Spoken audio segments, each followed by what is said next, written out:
Greetings, everyone. I am Pete Pardo from Sea of Tranquility. Welcome to pick number 14 of my favorite 30 albums of the 1960s.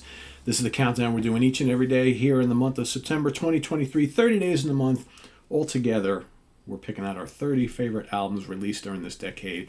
Any genre at all: rock, pop, acid rock, psychedelic rock, proto-metal, proto-prog, folk, doo-wop, you name it. Whatever it might be, jazz, fusion, blues, whatever, we're picking out our favorite albums. I'm only doing one album for any artist or band, so we got a wide open playing field. I was able to squeeze all sorts of great albums from so many great artists in this month.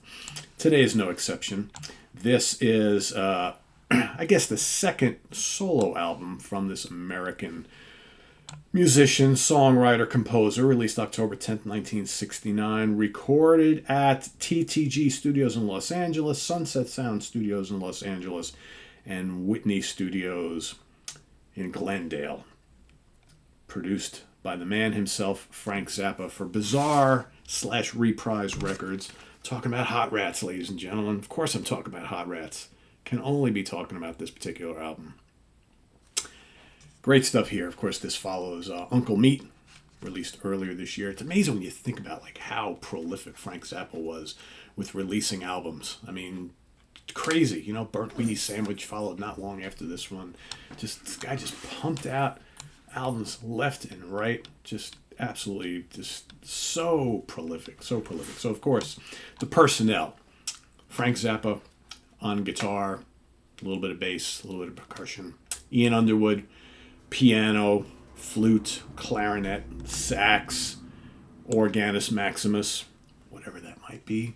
Captain Beefheart sings on one track. Max Bennett plays bass throughout much of the album. Shuggy Otis plays a little bit of bass. John Guerin drums on part of the album. Paul Humphrey drums on another part of the album. Ron Selico drums on another part of the album. Don Sugarcane Harris, violin on a couple tracks. Jean-Luc Ponty, violin on a song. And a little bit of Lowell George from Little Feat plays a little rhythm guitar as well. So, what do we got on this album? Besides lots of greatness. Peaches and Regalia, of course, which has become like a jazz standard, basically, right? Such a great melody in that. It's this very otherworldly type of song.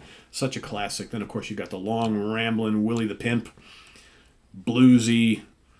Got that gnarly vocal from Captain Beefheart. You got that Sugarcane Harris scorching violin solo. And you got Son of Mr. Green Jeans.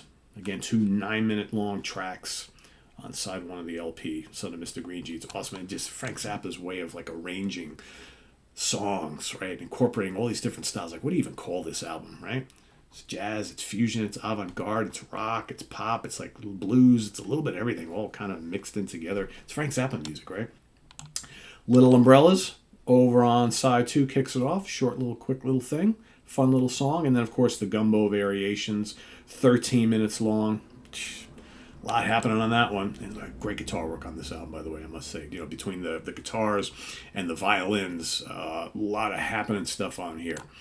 And then It Must Be a Camel to finish it all off. So there you got 43 minutes long of some seriously complex and otherworldly, adventurous sounds from Frank Zappa, as only Frank Zappa could do it, right?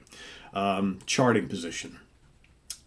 As you can imagine, this album probably not a chart buster anywhere, but it did make it to number 19 in Australia. Number 173 on the Billboard 200 album charts, top 200 album charts. Barely a dent, right? However, over in the UK, number 9. Number 9? Number 9? Number 9? Who would have thunk, right? Who would have thought? And no surprise, no certifications for this, right? Frank Zappa's albums were not big charting successes, not big sellers anywhere, but it's more about recognizing the genius of this guy and his influence and his whole attitude of, I know my albums aren't going to sell, but I don't care. I'm an artist, and I'm going to do what I feel up here, and that's what I'm going to go with. And along the way, legions of listeners, fell in line with it, even though the masses were kind of like, huh? I don't get it, right? Or Frank Zappa? Who's Frank Zappa, right? So, their loss, right? Our gain. So, for everybody, Hot Rats is my pick today. Let us know what you think of this classic album down in the comments below, as well as your pick for today, pick number 14, as we march our way to number 1. We're in the last 2 weeks of the countdown. What's coming, you might ask? Well, you got to wait and see, right? A lot of good stuff still coming, still yet to come. Great stuff, I might add. So thanks for watching. Visit us on the web at www.seatranquility.org. We're on Facebook, we're on YouTube, all together, all the damn time. Please subscribe if you haven't already, and click on that notification bell so you get alert of all of our content as it posts. And please do hit the like button before you leave. Also down below, we got the links to our Ko-Fi page for channel donations, links to our merch page where you can get all sorts of cool Sea of Tranquility stuff, and our Cameo page if you'd like me to put together and send off to you a personalized video. Maybe it's a happy birthday and anniversary, a special message to a loved one. Maybe you want some advice on music stuff. Maybe you want some advice on life stuff, although I don't know if I'm the person for that. Or maybe you just want to kind of hear my thoughts on certain musical questions you might have, right? Whatever it might be. That's what the Cameo's for. So that link is below as well. And we'll see you tomorrow for pick number 13. Till then, I am Pete Pardo. Stay tuned just a little bit. Ranking the albums of The Obsessed, along with Craig Kaminsky. It's coming up in just a little while. Till then, I'm Pete Pardo. Have a good one. Bye-bye.